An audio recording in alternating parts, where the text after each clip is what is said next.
মার না খেয়ে মারতে হবে, সতর্ক বার্তা মিঠুনের। এসআইআর হবেই পশ্চিমবাংলায়, সনাতনী জাগলেই তৃণমূলের পতন নিশ্চিত। তাই সনাতনীদের ঐক্যবদ্ধ হওয়ার আহ্বান জানালেন বিজেপির তারকা নেতা মিঠুন চক্রবর্তী। কাশীপুরের তরুণ লাইব্রেরিতে কাশীপুর ও পাড়া এই দুই বিধানসভার বুথ স্তরের নেতৃত্বদের নিয়ে এদিন সাংগঠনিক বৈঠক করেছেন মিঠুন। ছিলেন পুরুলিয়ার সাংসদ জ্যোতির্ময় সিং মাহাতো, কাশীপুর ও পাড়া বিজেপির দুই বিধায়ক কমলাকান্ত হাঁসদা, নদিয়ার চাঁদ বাউরি।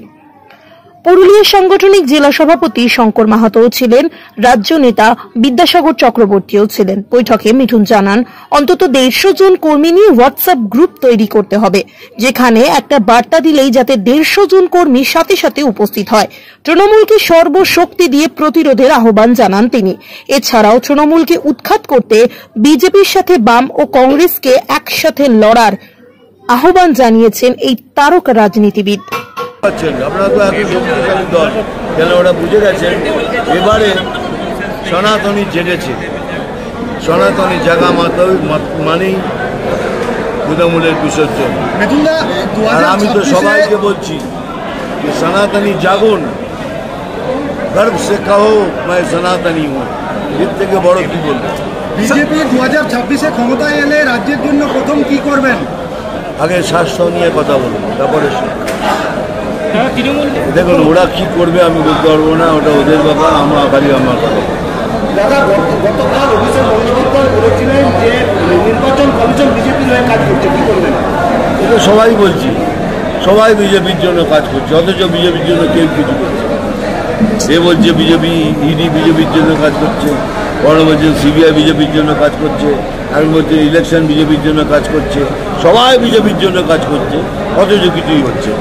এবার কি মুখ্যমন্ত্রী বারবার বলছে যে 15% অতিরিক্ত ভোটার রয়েছে, আরে দেখুন না, সেই একটা হতে দিন, সব ক্লিয়ার হয়ে যাবে, সব ক্লিয়ার হয়ে যাবে। কাশীপুরে এসেছিলাম, সেখানে আমাদের পুরুলিয়া জেলার দুটো বিধানসভা পাড়া আর কাশীপুরের বুথ সভাপতির সাথে আলাপ আলোচনা করলেন। আগামী দিনে সংগঠনকে আরও মজবুত করার জন্য উনি বার্তা দিলেন এবং মানুষ আমাদের এলাকায় ওনাকে দেখার জন্য অনেক ঢল ছিল। এছাড়া আমাদের সমস্ত বুথ সভাপতি থেকে শুরু করে আমাদের দুই বিধানসভার সমস্ত নেতৃত্ব উপস্থিত হয়ে আমাদের আজকের এই অনুষ্ঠানটি বুথ সম্মেলন অনুষ্ঠানটি সফল করলেন। মিঠুনদার বার্তাতে বা মিঠুনদা যে এসেছিল, তো কর্মীরা কতটা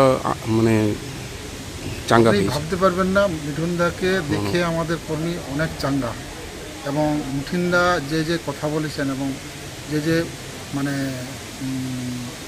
বুথ সভাপতিরা বলেছেন, সেই বার্তার উত্তরও উনি দিয়েছেন, তাতে বুথ সভাপতিরা খুশি এবং মিঠুনদা সবাইকে কি বলবেন আগামী নির্বাচনে? উনি ফলাফল আপনাদেরকে বলে গেলেন যে আমাদের পুরুলিয়া জেলায় 9টা বিধানসভা 9টায় জিতবে, কারণ আমাদের পুরুলিয়া সাংগঠনিক জেলায় যে 7টা বিধানসভা আছে 7টায় আমরা বিজেপি জিতবে। আজকে আমাদের মহানায়ক মহাগুরু মিঠুন চক্রবর্তী ছিলেন, তার একটা উদ্দেশ্য, দীর্ঘ 6 মাস ধরে আমাদের লাগাতার সাংগঠনিক কর্ম চলছিল। বুথ সভাপতি নির্বাচন, তারপরে হইল মণ্ডল সভাপতি নির্বাচন, তারপর জেলা সভাপতি, তারপর রাজ্য সভাপতি, এই পর্বটা শেষ হয়েছে। তাই যারা নতুন করে দায়িত্ব পেয়েছেন বা পুরনো যারা নতুন হয়েছেন, সেই বুথের সভাপতিরা অনেকে জানেন না কী কাজ করতে হবে, তাদেরকে দিশা দেখানো যে কোন নিয়মে আমরা কী বলতে হয়, কী করতে হয়, পুঙ্খানুপুঙ্খ মিঠুনদা বলে গেলেন। আজকে আমাদের পশ্চিমবঙ্গের অবস্থা কেমন আছে সেটা বুঝিয়ে দিয়ে গেলেন, কী করলে আমাদের মানুষের মঙ্গল হবে, এই পুরো পায়ে টু পায়ে বলে গেছেন। সেই মোতাবেক বুথ সভাপতিরা আজকে আমাদের প্রশিক্ষণ পেয়ে গেলেন একটা।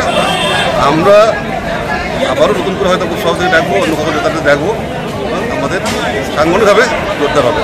সামনে নির্বাচন কি ভাবছেন? ওই জন্য আজকে বুথে শুধু ওই জন্যই যে বুথ সভাপতি শক্ত না থাকলে সেই বুথ মজবুত হবে না, আর বুথ মজবুত না হলে সেই বুথ যেতে যায় না। তাই আমরা ঠিক করছি বুথ মজবুত করার লক্ষ্যেই আমরা লাগাতার আমাদের কাজ করবে, বুথে লাগাতার মিটিং হবে।